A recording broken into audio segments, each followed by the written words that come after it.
En las Olimpiadas de París, en el año 1924, ocurrió un hecho inusual que se dio a conocer ampliamente gracias a una película que quizás algunos recuerdan aquí, Carros de Fuego. Ganó varios premios cinematográficos hace varios años atrás. El corredor escocés Eric Liddell se había estado entrenando para correr la carrera de los 100 metros. Y comentaristas de toda Gran Bretaña lo daban por seguro ganador en ese renglón. Pero unos meses antes de las Olimpiadas, Liddell se enteró de que las eliminatorias de los 100 metros iban a ser en domingo. Y como él era cristiano, se negó rotundamente a participar en esa competencia. Él estaba convencido por la Escritura que el día del Señor debía ser respetado, que el domingo debía ser dedicado a la adoración a Dios en una forma especial y que él no debía competir en ese día. Cuando se dio a conocer la noticia de que este gran corredor no iba a correr por esa razón, muchos se quedaron estupefactos y aún personas que lo alababan como atleta comenzaron a criticarlo y a decir que él estaba loco. Pero Liddell no estaba dispuesto a negociar sus principios y a ir en contra de su conciencia. Tampoco aceptó participar en las carreras de relevo para la cual ya había calificado porque las eliminatorias también eran el domingo. Finalmente aceptó el reto de correr la carrera de los 400 metros. Esa no había problemas. Pero era una carrera para la cual él no tenía mucha experiencia. Y no solo ganó el primer lugar, no solo ganó la medalla de oro, sino que de paso estableció un récord mundial, recorriendo la distancia en 47.6 segundos. El corredor más cerca que él tenía quedó a 5 yardas de distancia. Dios honró la integridad de ese hombre, porque no estuvo dispuesto a ceder ante la presión de las autoridades olímpicas, ni de la prensa, ni del público en general. Él estaba convencido de que era necesario obedecer a Dios antes que a los hombres. Un detalle interesante de esta historia, que no aparece en la película, es que ese domingo en que se llevaron a cabo las eliminatorias, Eric Liddell estaba predicando la palabra de Dios en una iglesia de París. No solo no corrió ese día, sino que allí en Francia, en medio de las Olimpiadas, él estaba donde debía estar, en la casa de Dios, con el pueblo de Dios, adorando a Dios. Terminó su vida como misionero en la China, donde fue asesinado por los comunistas en el año 1945. Queridos hermanos, si hay algo que la Iglesia de Cristo necesita en estos días, son hombres así. Hombres con esa clase de determinación y de coraje. Hombres que no estén dispuestos a violar sus conciencias, no importa el precio que tengan que pagar por ello.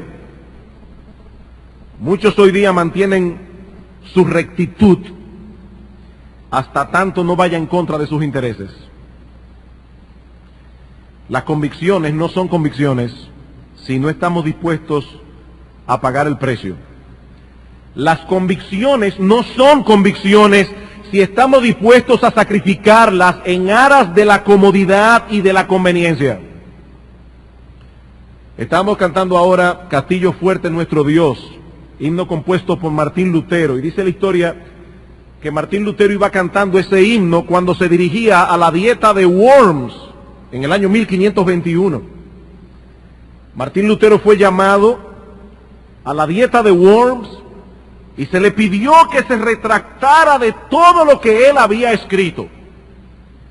Y delante del emperador Carlos V, primero de España, quinto de Alemania, delante de su hermano Fernando, delante de 6 electores, 28 duques, 11 marqueses, 30 obispos y 200 príncipes y señores, más las 5.000 personas que había en el lugar y todo lo que estaban mirando por las puertas y las ventanas, Martín Lutero pronunció estas famosas palabras: si no me convencen con testimonios sacados de las Sagradas Escrituras o con razones evidentes y claras, de manera que quedase convencido y mi conciencia sujeta a esta palabra de Dios, yo no quiero ni puedo retractar nada, porque no es bueno ni seguro para un cristiano obrar en contra de su conciencia.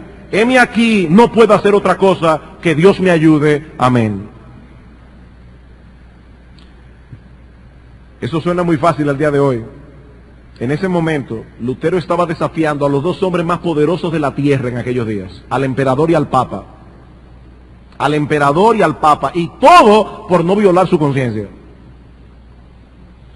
Hace 2 domingos atrás, nosotros comenzamos a estudiar el libro de Daniel, donde se nos narra la historia de este joven y 3 amigos más, que teniendo apenas 14 o 15 años de edad, 14 o 15 años de edad, tuvieron que enfrentarse a un serio dilema de conciencia. Tan pronto llegaron a Babilonia, a donde llegaron como cautivos. Pero al igual que estos hombres del pasado, en medio de aquella situación tan difícil, supieron mantener su integridad, llegando en ocasiones a poner en riesgo sus propias vidas.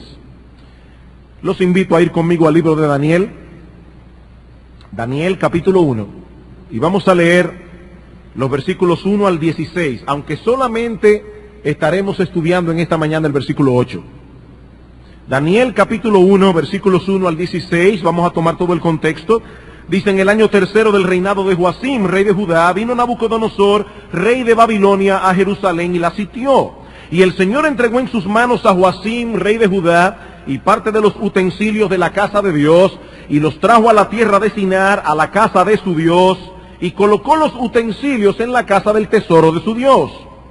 Y dijo el rey a Aspenaz, jefe de sus eunucos, que trajese de los hijos de Israel, del linaje real de los príncipes, muchachos en quienes no hubiese tacha alguna, de buen parecer, enseñados en toda sabiduría, sabios en ciencia y de buen entendimiento, e idóneos para estar en el palacio del rey, y que les enseñase las letras y la lengua de los caldeos.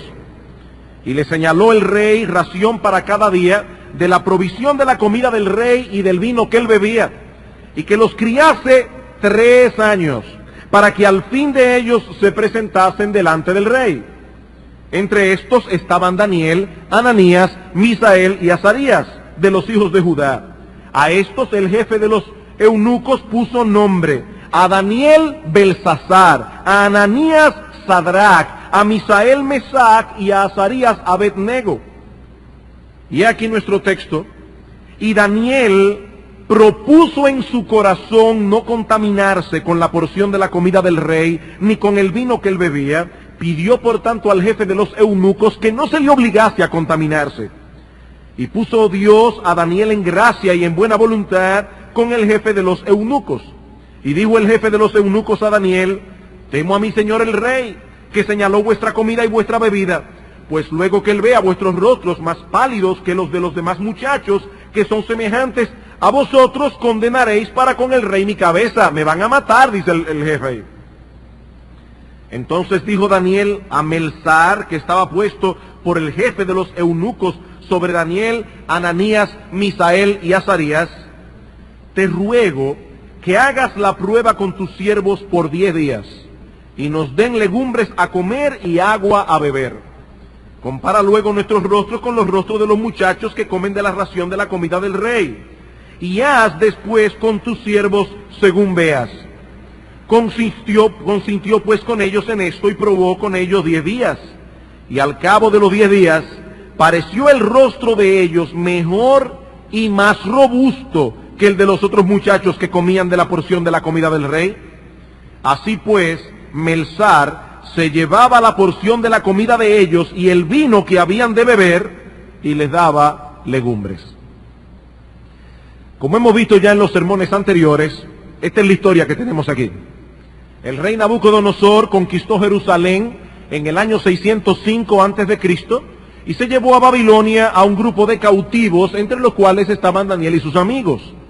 El imperio babilonio se había convertido en poco tiempo en la mayor potencia militar de aquellos días. Pero eso trajo como consecuencia que rápidamente el número de los conquistados era mayor que el número de los conquistadores. Por eso Nabucodonosor diseñó una estrategia genial para poder mantener su reino bajo control. Reclutar a un grupo de jóvenes de las naciones cautivadas y entrenarlos de tal manera que llegaran a pensar, a sentir y a actuar como babilonios. Nabucodonosor sabía que si moldeaba desde temprano el carácter de estos jóvenes y les cambiaba su forma de pensar, él tendría en sus manos siervos leales que le ayudarían eficazmente en el control de su reino. ¿Y cuál fue la estrategia que Nabucodonosor usó para lograr sus propósitos? Bueno, el domingo pasado vimos que él hizo al menos 4 cosas. En primer lugar, los hizo pasar por un proceso de aislamiento. Con apenas 14 o 15 años de edad, los desligó de sus padres y los desligó de su pueblo. En segundo lugar, los hizo pasar por un proceso de adoctrinamiento. Dice el texto que por 3 años estuvieron recibiendo una educación especial totalmente desconectada con el Dios de Israel y su palabra. Ahora, como decíamos el domingo pasado, no hay nada de malo en una buena educación. Eso es algo que todos nosotros debemos procurar en la medida de nuestras posibilidades y de nuestra vocación. Pero aquello era más que simple instrucción académica.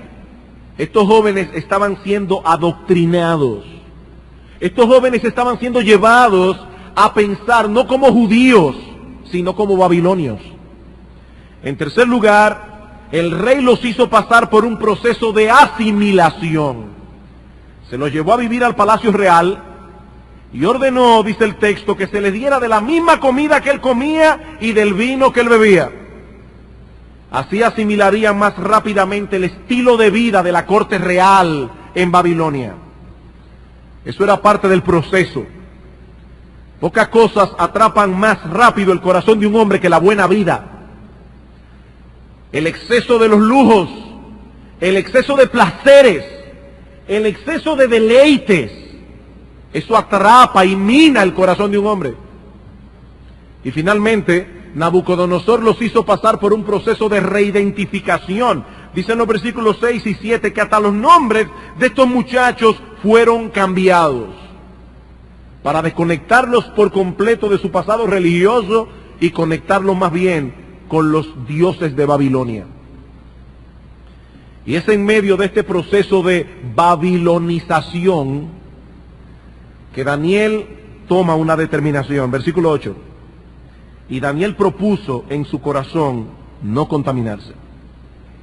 En el resto de la historia nosotros vemos que los amigos de Daniel estaban con él en esta resolución. Dice más adelante que la comida que Daniel comía era la misma que comían sus amigos. Ellos también pasaron por ese proceso.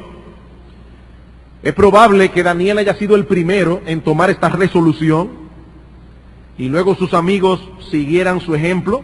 No lo sabemos.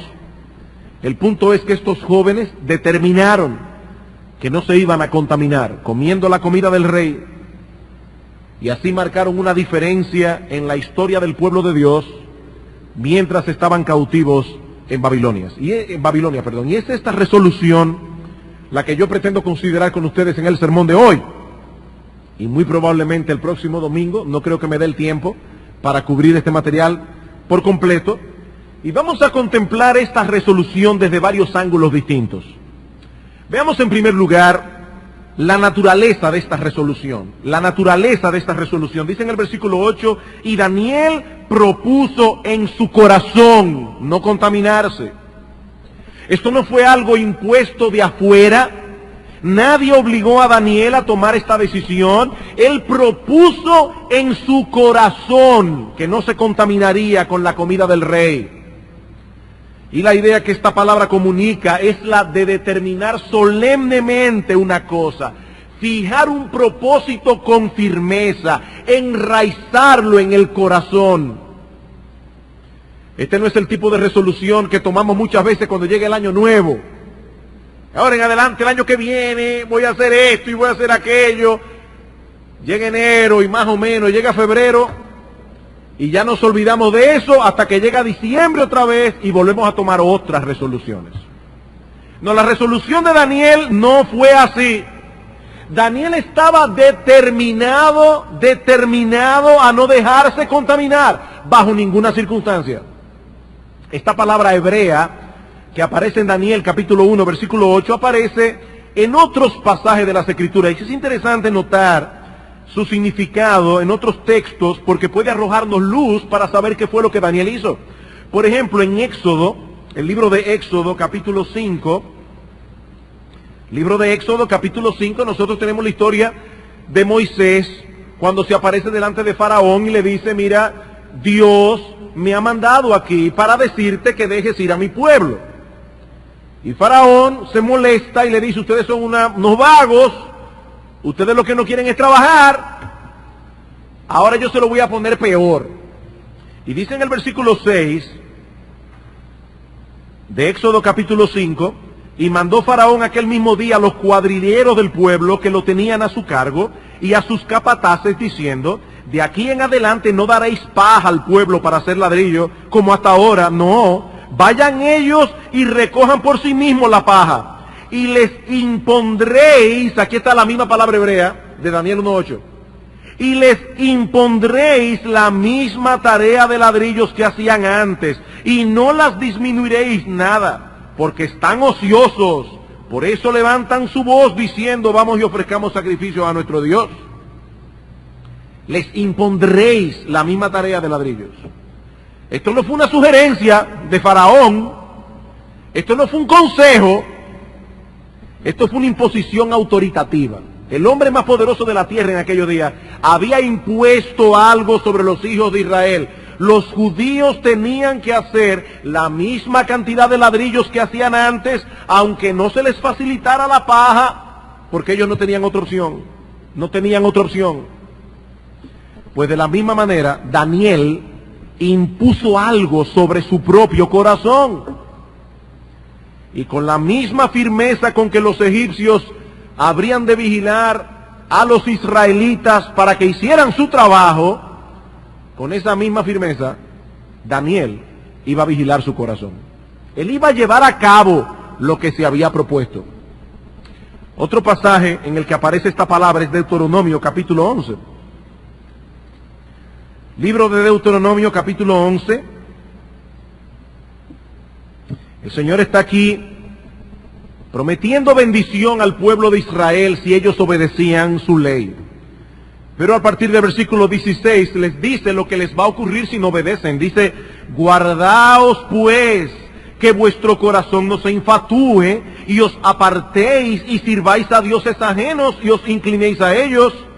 Y se enciende el furor de Jehová sobre vosotros y cierre los cielos y no haya lluvias ni la tierra de su fruto y perezcáis pronto de la buena tierra que os da Jehová. Por tanto, y aquí está la palabra, pondréis, esta es la misma palabra hebrea que se traduce en Daniel propuso, pondréis estas mis palabras en vuestro corazón y en vuestra alma, y las ataréis como señal en vuestra mano, y serán por frontales entre vuestros ojos, y las enseñaréis a vuestros hijos, hablando de ellas cuando te sientes en tu casa, cuando andes por el camino, cuando te acuestes, cuando te levantes, y las escribirás en los postes de tu casa y en tus puertas, para que sean vuestros días y los días de vuestros hijos tan numerosos sobre la tierra que Jehová juró a vuestros padres que les había de dar, como los días de los cielos sobre la tierra.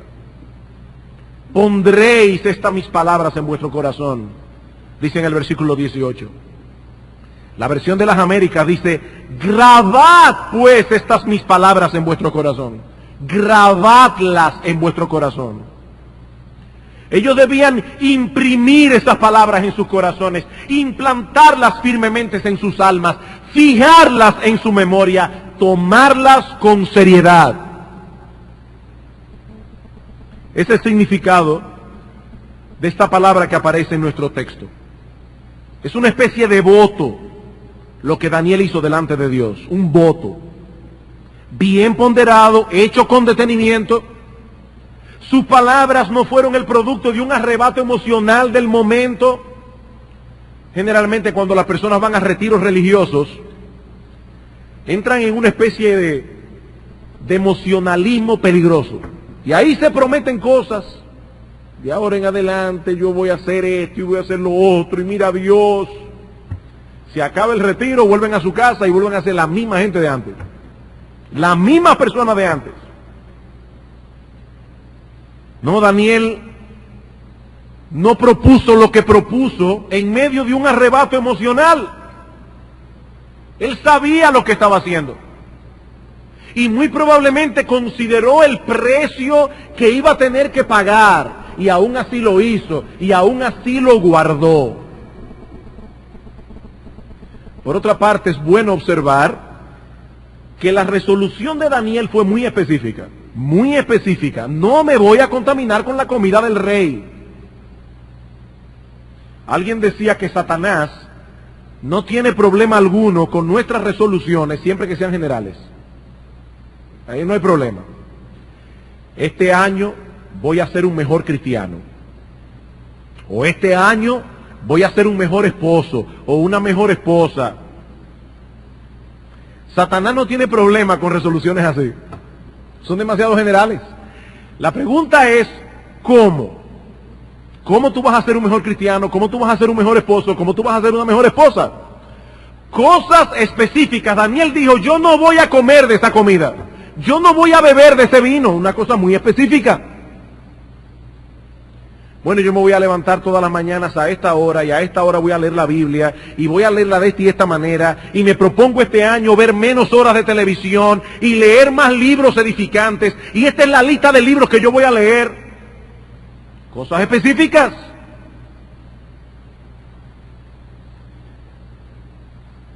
Hermanos, ese tipo de resolución no es legalismo. Eso no es legalismo, eso es tomar en serio la vida cristiana.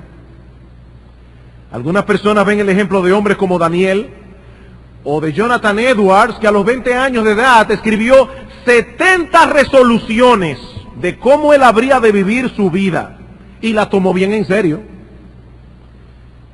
Y cuando nosotros vemos cristianos así, somos tentados a pensar, ¿y por qué hay que ser tan exagerado? Es bueno ser cristiano y es bueno creer en Dios, pero no se puede ser tan fanático. Mi amigo, aquí no estamos hablando de fanatismo, estamos hablando de fidelidad y una cosa no tiene que ver con la otra. El fanatismo, un fanático, es aquel que actúa en una forma irracional, movido por un impulso religioso que no tiene base alguna en la palabra de Dios. Eso es un fanático. Pero lo que tenemos aquí es el caso de un hombre que tomó la determinación de vivir para Dios y de obedecer a Dios en todas las áreas de su vida. Y ¿saben una cosa? Mirándolo bien, esa es la única manera racional de vivir. Esa es la única manera racional de vivir. Mi amigo, ¿quién es el autor de todas las cosas, incluyendo tu propia vida? ¿Quién es? ¿Quién mantiene tu corazón latiendo y tu sangre circulando por tus venas? ¿Quién?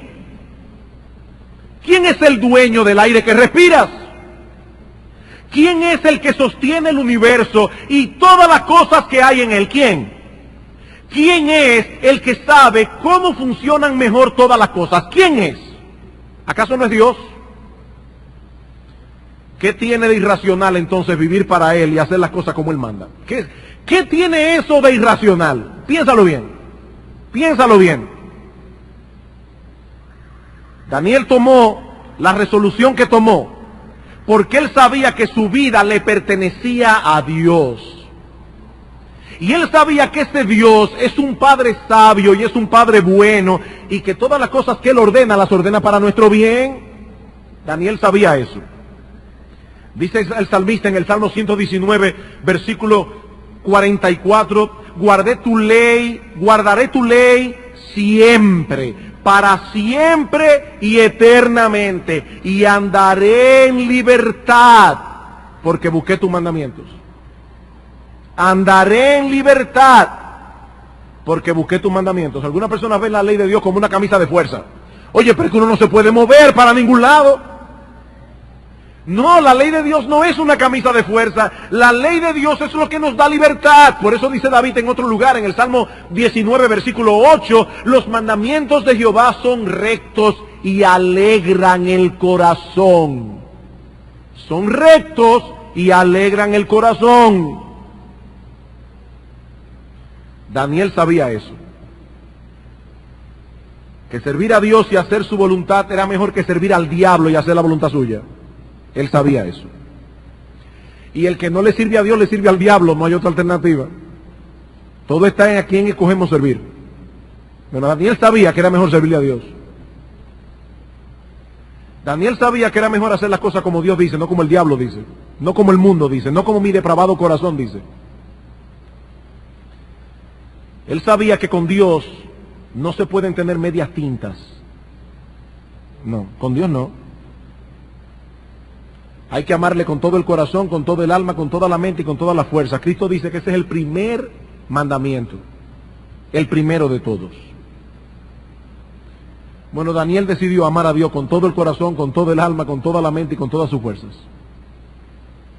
Por eso tomó la resolución que tomó y estuvo dispuesto a pagar el precio que pagó. Habiendo visto la naturaleza de su resolución, que no fue un voto de año nuevo, ni de retiro espiritual, no, fue una decisión consciente, sopesada, tranquila, hecha con determinación, bien específica. Veamos ahora en segundo lugar la razón de su resolución. Vimos la naturaleza, veamos ahora su razón. ¿Cuál fue el motivo por el cual estos jóvenes rehusaron comerse la comida del rey? ¿Cuál era el problema? No protestaron cuando los llevaron a vivir al palacio. No protestaron cuando los reclutaron al nuevo programa de entrenamiento. No protestaron cuando les cambiaron los nombres. Pero cuando llegaron al punto de la comida decidieron no transigir. ¿Por qué? ¿Por qué? Bueno, la verdad es que nuestro texto no da una razón específica. Pero podemos aventurarnos a dar algunas sugerencias. Por un lado, como decíamos en el sermón anterior, esta comida que era servida en la mesa del rey era dedicada primeramente a los dioses babilonios. Así como nosotros los cristianos damos gracias a Dios por los alimentos, bueno, de igual manera, esta gente relacionaba la comida con su religión. Para ellos, comer era un acto religioso y ellos ofrecían su comida primero a los dioses babilonios.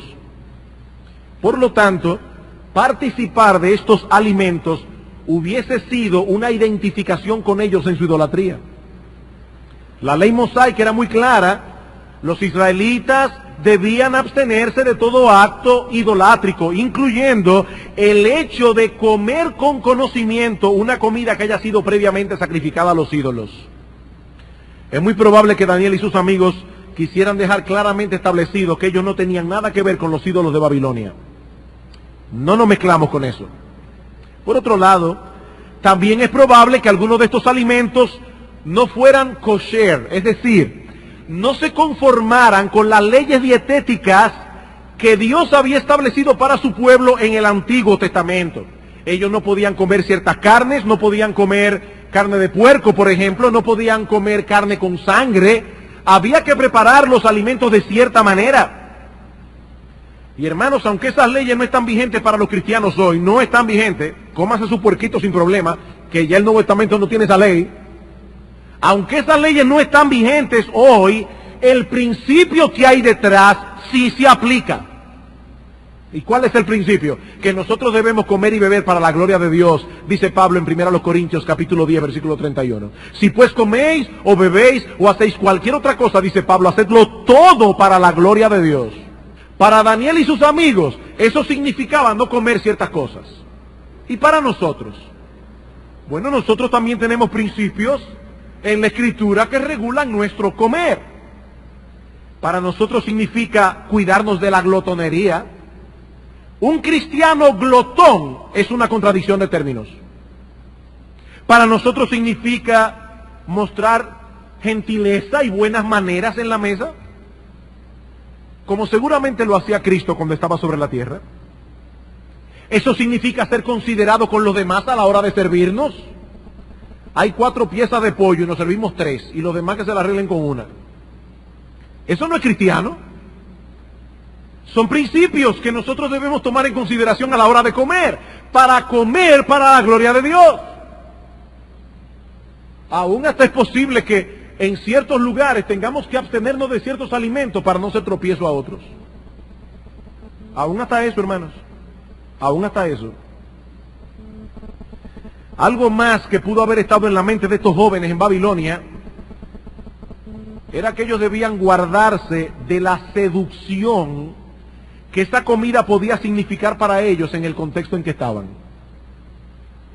Tal vez Daniel y sus amigos percibieron que detrás de todos esos privilegios, que detrás de todas esas bondades de Nabucodonosor, los estaban tratando de seducir para que rebajaran sus estándares morales y llegaran a ser hombres mundanos, acostumbrados a la buena vida, al placer, al deleite. O tal vez era posible que lo que el rey estaba tratando de hacer era que ellos se sintieran obligados con sus nuevos benefactores. Ay, es que nos tratan tan bien en este palacio y nos dan toda esta comida. ¿Cómo ahora nosotros vamos a dejar de hacer lo que ellos quieren que hagamos? Tal vez Nabucodonosor pensaba que esos jóvenes tenían un precio. Nabucodonosor, con todos esos regalos, estaba comprándole sus almas. Y Daniel dijo, conmigo no. Conmigo no. Yo no voy a ser babilonizado. Me quieren entrenar, que me entrenen. Y voy a usar ese mismo entrenamiento para servir al Señor. No hay problema. ¿Me quieren cambiar el nombre? No hay problema. Llámame Juanito Trucupey, como tú quieras. Ahora, no pretendas que yo viole ni un solo de los mandamientos de Dios. Eso no. Esa es mi línea. Ahora, hermanos, haya sido por la razón que fuera, el punto es que estos jóvenes adolescentes fijaron un límite, una línea de separación. Y manifestaron en aquel momento una increíble madurez y un tremendo coraje. Estamos hablando de un joven de 14 o 15 años.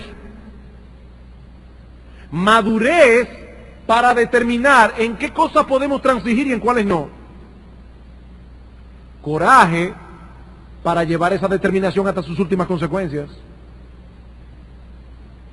Si no hay un asunto moral de por medio, podemos considerarlo, pero si tenemos que violar la ley de Dios, ya no hay nada más que hablar, eso está fuera de discusión. Ahora es muy fácil leer esto en el capítulo 1 de Daniel. Yo quiero invitarlos a que ustedes se vayan conmigo a Babilonia. Yo quiero invitarlos a que ustedes en su imaginación se trasladen conmigo al palacio de Nabucodonosor y vamos a imaginar lo que ocurría cada día cuando estos muchachos se sentaban a la mesa a comer. Mientras los demás participaban de la comida y del vino del rey, Daniel y sus amigos, agua y ensalada. Si hay algo que los muchachos detestan, es la ensalada generalmente. Daniel, agua y ensalada. Y así fue probablemente durante los 3 años que duró el entrenamiento. 3 años. Ensalada y agua los 7 días de la semana. Y los demás comiendo carne, langosta, pescado. Y mirándolos a ellos como unos tipos raros, como unos extremistas insufribles, y seguramente burlándose. Hermanos, se necesita mucho coraje para soportar una situación así. Muchachos de 14 y 15 años. Los padres de Daniel no estaban allí, ni los de Ananías, ni Misael y Azarías. Allí no había iglesia, ni habían pastores. Ellos actuaron así por convicción. Eran muchachos con pantalones, no como que yo no sé que mis amigos. No. Daniel y sus amigos tenían pantalones.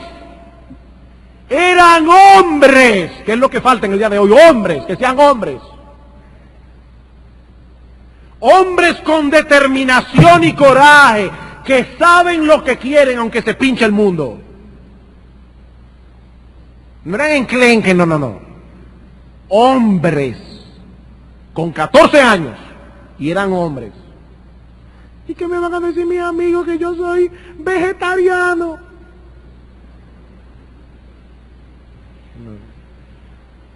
A Daniel no le importaba eso. Lo único que a él le importaba era obedecer a Dios y cumplir con su ley moral. Ese es el punto aquí. Seguramente esta comida que llegaba del palacio, de la mesa del rey, era extremadamente deliciosa y muy bien presentada, seductoramente presentada. Y tal vez los muchachos en su maldad se esmeraban en hacer notar la diferencia de menú. Fulanito, pásame el pedazo de puerco. Oye, bueno que está. Y Daniel ahí con su ensalada. Todos los días en eso. Hermanos, yo vuelvo y repito, es muy fácil leer el libro de Daniel y verlo aquí, pero vamos a ponerme en el lugar de esos muchachos. Si hay algo que causa roncha en un individuo cobarde y dispuesto a sacrificar sus convicciones, es encontrarse con uno que no está dispuesto a sacrificarla.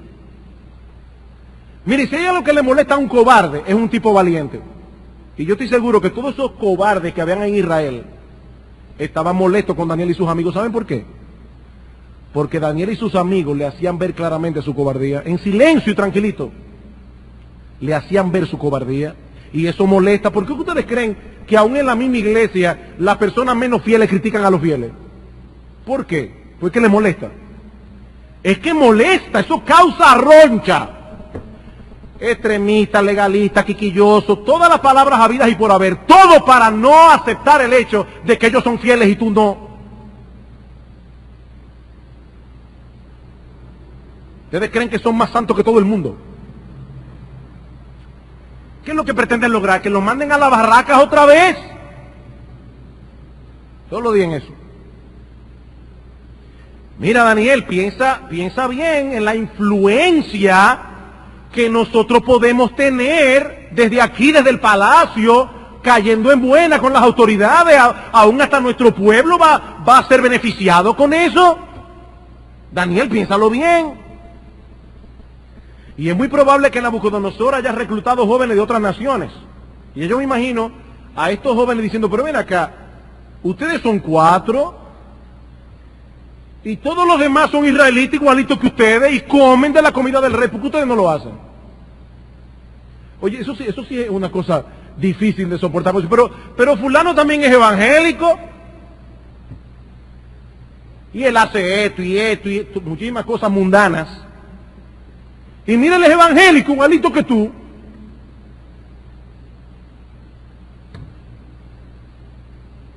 Yo le voy a dar cuenta a Dios por mi vida, no por la vida de fulano. ¿Ustedes se imaginan a Daniel en este show todos los días? Todos los días. Y no se dieron. Permanecieron firmes en su determinación hasta el fin. 1 semana, 2 semanas, 1 mes, 6 meses, 1 año, 1 año y medio, 3 años. Y Daniel y sus amigos con la misma determinación.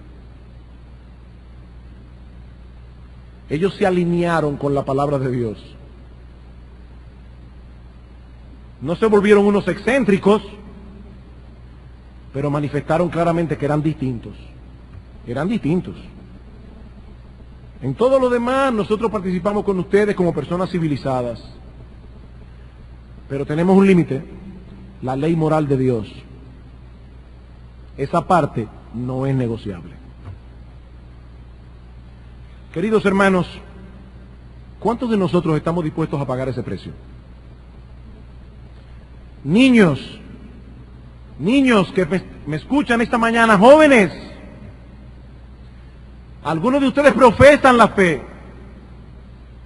Y yo les pregunto, ¿están pagando ese precio en la escuela, en la universidad, en el barrio, con los amigos? ¿Están dispuestos a perder vuestra popularidad con tal de ser fieles a Dios? Y no necesariamente cosas muy trascendentales. No, puede ser en medio de una reunión donde a alguien se le ocurre hacer un chiste indecente y todo el mundo lo celebra menos tú. O puede ser que los demás muchachos en la escuela están planificando hacer algo que no deben hacer y nosotros decidimos que no vamos a participar, aunque se alejen de nosotros, aunque nos burlen. Por eso es que la Biblia enseña que los cobardes no entrarán en el reino de los cielos. No, los cobardes, imposible.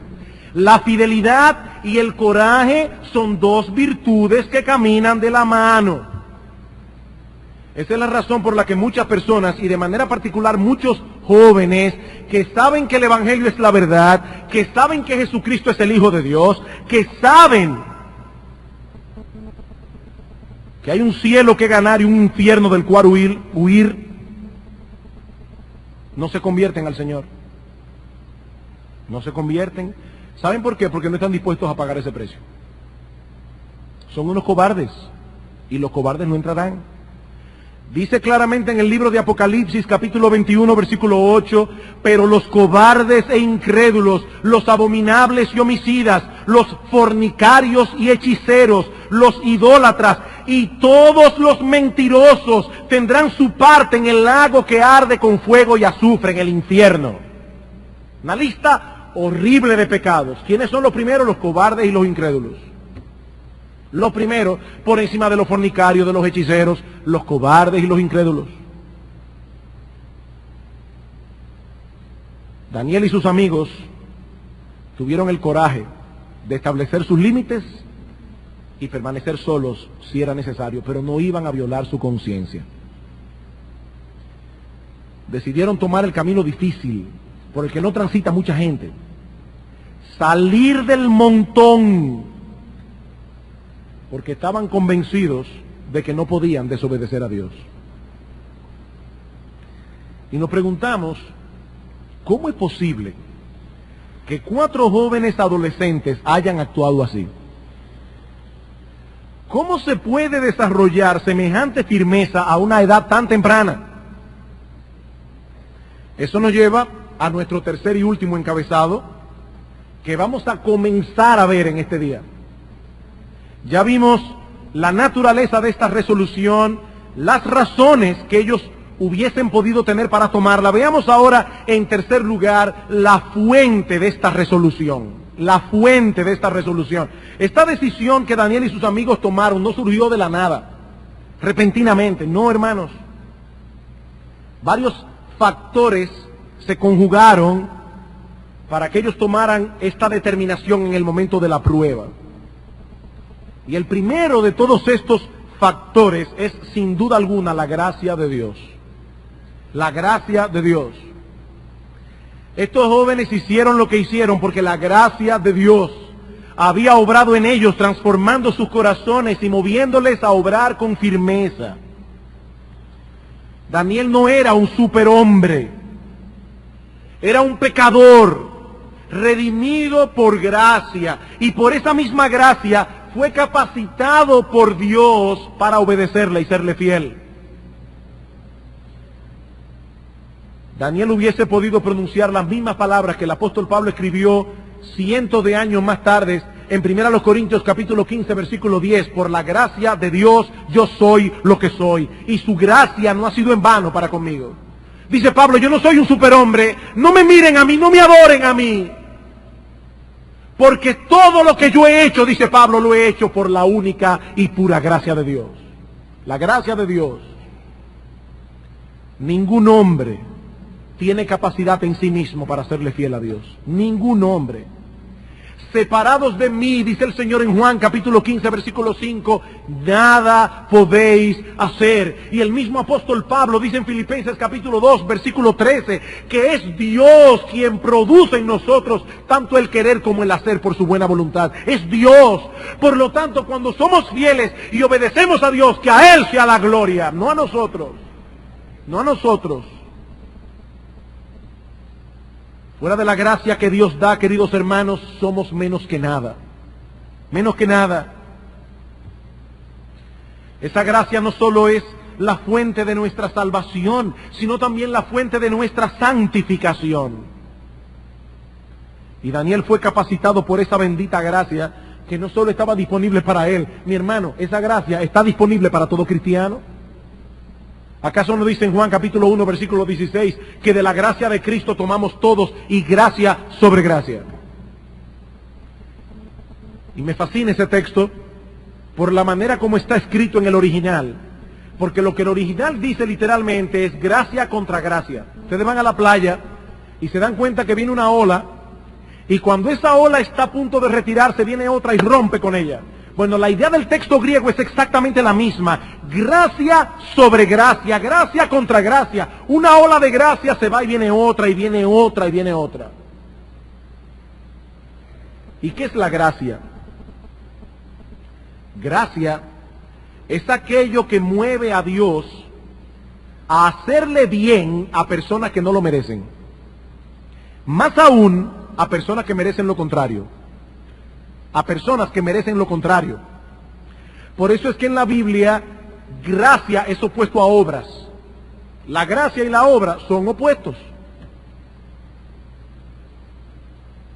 Cuando hacemos un favor a alguien que lo necesita, eso es misericordia. Ahora, si esa persona nos ha hecho mal y merece un castigo y aún así le hacemos bien, eso es gracia. Eso es gracia. En otras palabras, no solo es aquello que se le otorga al que no tiene méritos, sino aquello que se le otorga al que tiene de mérito, al que tiene de mérito. O sea, su cuenta no está en rojo, está en cero y en rojo. O sea, no está en cero, perdón, está en rojo. Tiene deuda. Esa es la idea. Por ejemplo, la Biblia enseña que la salvación es por gracia. Dice Pablo en Efesios capítulo 2, versículo 8, porque por gracia sois salvos por medio de la fe. Y esto no de vosotros, porque es un don de Dios, es un regalo de Dios. No por obras, dice Pablo, para que nadie se gloríe. Nadie se va a salvar por sus obras. Nadie merece ser salvo. Merecemos más bien ser condenados por nuestros pecados. Pero basado en la obra que Cristo hizo en la cruz del Calvario y movido por su gracia, Dios otorga gratuitamente el perdón de los pecados a todo aquel que cree en su Hijo, nuestro Señor Jesucristo. Eso es gracia. Pues esa misma gracia que nos salva también está a nuestra disposición para darnos la capacidad de resistir la tentación y ser santos. Todo cuanto necesitamos para nuestra salvación y santificación procede de la mano de Dios. Y Él lo concede por gracia. ¿Saben, hermanos, por qué muchos cristianos no guardan sus resoluciones? Y ahora en adelante, mira, yo voy a hacer esto, y voy a hacer aquello, y voy a hacer lo otro. Y no lo guardan. ¿Saben por qué? Bueno, por muchas razones, pero una de ellas es porque pretenden ser fieles en su propia fuerza. Pretenden ser fieles a Dios en sus propias fuerzas. Olvidan la necesidad que tienen de la gracia de Dios para seguir siendo obedientes. ¿Qué pasó con el apóstol Pedro la noche que Cristo fue arrestado? Que el Señor dice, óigame bien, todos ustedes van a escandalizarse de mí, me van a negar. Y ahí viene el apóstol Pedro. Mira, Señor, aunque todos ellos te nieguen, yo nunca te negaré. Tal vez los demás sí, ellos son raros, Señor, y son medio infieles, pero yo negarte, imposible. Imposible. Mira, Señor, me pueden golpear, quitar la vida, meterme en la cárcel, lo que quieran, yo nunca te negaré. Y Cristo dice, Pedro, antes que el gallo cante, me negarás 3 veces. ¿Qué le pasó a Pedro? Se infatuó. El Señor había dicho, velad y orad para que no entréis en tentación. Velen y oren. Y Pedro dijo, no, es que yo no tengo necesidad de eso. Yo me conozco, Señor, que yo sería incapaz de hacer eso. Y lo negó. Lo negó. Como alguien ha dicho, Necesitamos la ayuda divina para hacer resoluciones correctas, pero mucho más para mantenerlas. Necesitamos la ayuda divina para hacer resoluciones correctas, pero mucho más para mantenerlas. Por eso es que el Señor dijo a sus discípulos esa noche: velad y orad para que no entréis en tentación. El espíritu a la verdad está dispuesto, pero la carne es débil. Yo quiero hacer esto y quiero hacer lo otro y esto otro, dice Cristo. Sí, pero la carne es débil. Tú no puedes hacerlo en tus propias fuerzas. Hermanos, si hay algo que distinguió a Daniel a lo largo de su vida, es que fue un hombre de oración. Un hombre de oración. Daniel sabía que él no podía confiar en sí mismo. Y por eso acudía continuamente al trono de la gracia para clamar por la asistencia de Dios. Es indudable que este hombre vivió una vida extraordinaria. Pero saben que llama poderosamente la atención al estudiar el libro de Daniel, que la mayoría de las veces el socorro de Dios vino a él en una forma ordinaria. ¿Cómo así? Bueno, nosotros tenemos el caso cuando Daniel fue echado en el foso de los leones y Dios tapó la boca de los leones. Bueno, eso es una manera extraordinaria en que Dios preservó la vida de Daniel. Pero hermanos, ¿saben algo? Esa fue la única vez que en el libro aparezca que Dios haya preservado la vida de Daniel con un milagro. La única vez. Y en el caso de sus amigos, cuando fueron echados en el horno ardiendo, pero Daniel no estaba allí. En el resto del libro lo que vemos es a Dios guardando a Daniel por medios ordinarios. ¿Y cuáles son esos medios ordinarios? La lectura de la Biblia y la oración. Lean el libro de Daniel y se van a encontrar con un hombre que continuamente estaba estudiando la Biblia y orando. Y no era un vago. No se olviden que Daniel era un hombre de Estado. Sirvió en el imperio babilónico bajo el reinado de Nabucodonosor, bajo el reinado de Belsasar. Vinieron los medopersas y Daniel siguió sirviendo en el reinado de Darío y en el reinado de Ciro. No era un vago, pero era un hombre de oración y era un hombre de la palabra de Dios. Medios ordinarios, los mismos medios que tienes tú y que tengo yo. Los mismos medios. Esos son los medios fundamentales que usa Dios cada día para impartirnos su gracia. Esta gracia que necesitamos para seguir corriendo la carrera y no desmayar.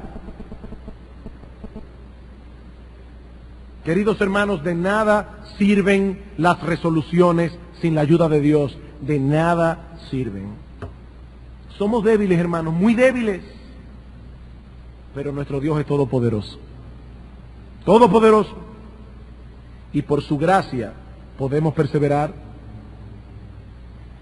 El libro de Daniel nos presenta la historia de un hombre fiel. Pero lo que está detrás de esta historia no es la fidelidad de un hombre, es la fidelidad de Dios.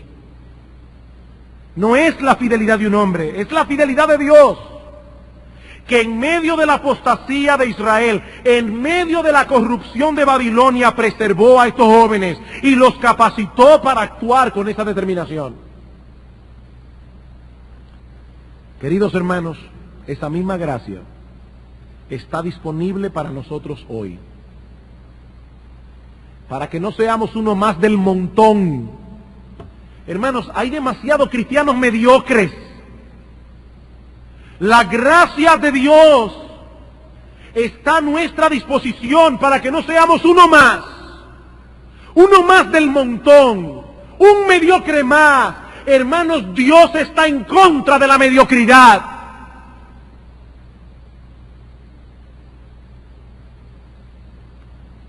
Como predicaba el pastor Salvador hace unos domingos atrás, Dios quiere que nuestras vidas sean vidas de impacto. De impacto. Daniel y sus amigos dejaron huellas profundas en el imperio babilonio y luego en el medo persa. Y más de 2000 años después, todavía estamos nosotros en República Dominicana, una isla del Caribe, hablando de Daniel y sus amigos. 2000 años después. Y yo me pregunto, hermanos, ¿estamos nosotros impactando el medio que nos rodea? ¿Se dan cuenta los demás que nosotros somos distintos? Distintos. ¿Sabemos nosotros diferenciar entre lo negociable y lo no negociable?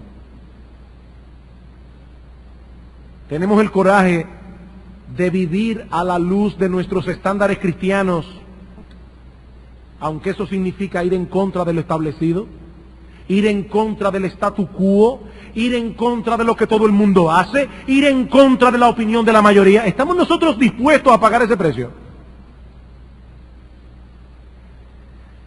Para eso necesitamos sabiduría, coraje, una fe inquebrantable en Dios y en su palabra, pasión por Dios y por su reino.